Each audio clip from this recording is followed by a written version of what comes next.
This is for you if you're currently working on contract. And that means you're going into organizations and you're billing by the day. And this can be a very lucrative thing to do. I've did it myself about 20 years ago for a couple of years when I left Deloitte.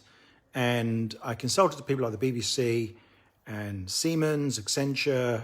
I went to South Africa, Austria, as well as the UK. And got paid, even back then, I was getting paid over £1,000 a day. So it can be really lucrative, but it can also feel like a trap because a lot of contracts require you to be on site and to do that for an extended period of time, which might be 6 months or a year. So yes, you're making a load of money, but it can feel a bit like a kind of, I don't know, what do you call it? A golden prison or something, like golden shackle or something. And I've had a few clients that I've helped to escape that trap. And I want to give you just a couple of quick pointers on how to do that.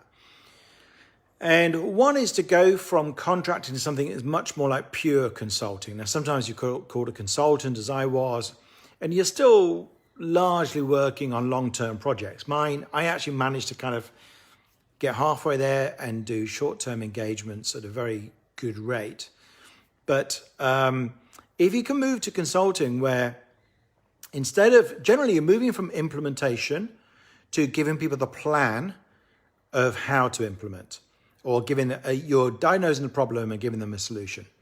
So that means instead of you kind of sitting there working out what's wrong and then going and fixing it yourself, you offer a consultancy service where you come in, you tell them what the problem is, you give them a plan of how to fix it, and then you hand it over to them and you walk away.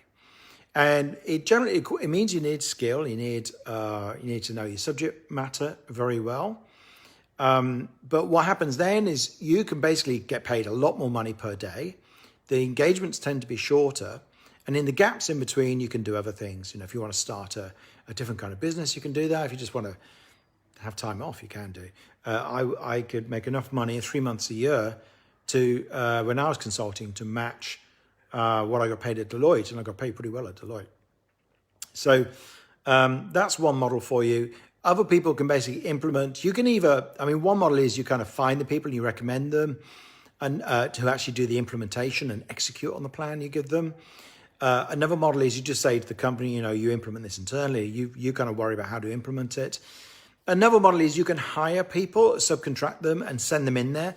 That gets more complicated because you're now effectively kind of an agency and you're responsible for their work. That can work. It kind of, whether you go that way or not is a bit of a complicated discussion. So the other route to go, so we were looking at this with a client of mine recently who works in basically preventing terrorist attack in oil and gas facilities in Africa and the Middle East. It's pretty specialist work, as you can imagine.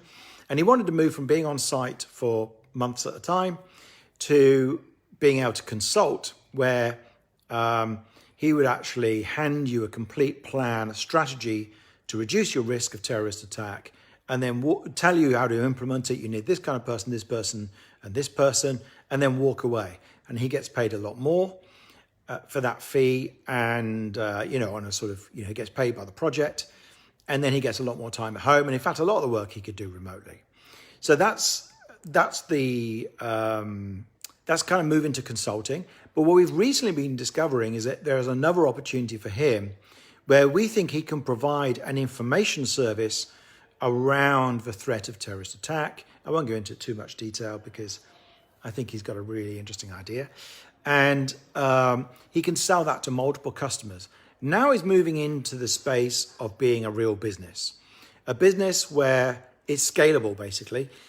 You've got a scalable business when you can add new customers for only an incremental increase in effort.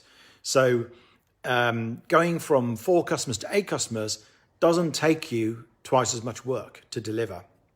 It takes you some fractional amount extra to deliver it. And he can do that by providing an information service rather than consulting. So that's what we're looking at now with him.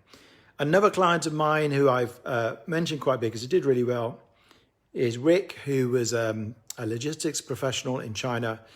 and he'd done a lot of work in Africa, and he wanted to create a business which was a professional network for logistics people. So people working in trucking, shipping, importing, exporting, paperwork, all that stuff you do to get stuff from A to B and make sure that the thing you ordered from China or the parts you order from China actually turn up in the right country and get signed off and so on.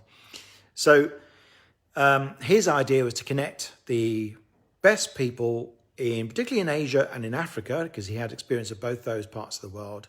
There was an enormous amount of traffic between those two parts of the world as well, thanks to China's Belt and Road Initiative. And so he created, working with me one-to-one, he created what became now crosstradesobl.com, and it's now a 7-figure business. It did particularly well during lockdown, apparently. And people pay him an annual fee of a few $1,000s. And for that fee, he connects them with the best people in logistics all over the world, particularly in Asia and Africa.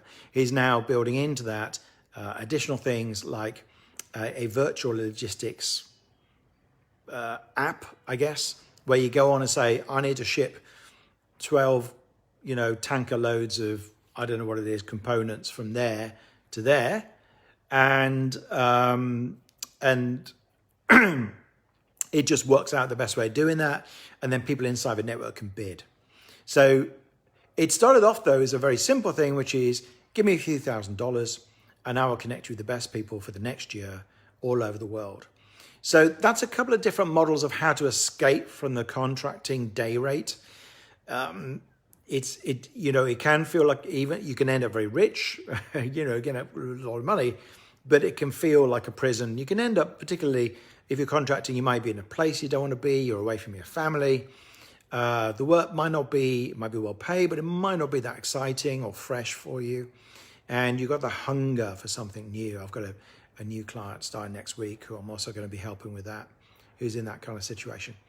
So hopefully that's helpful to you if you feel trapped by a contracting day rate. Some of that applies also to if you're freelancing as well. Let me know if that's helpful. See you later.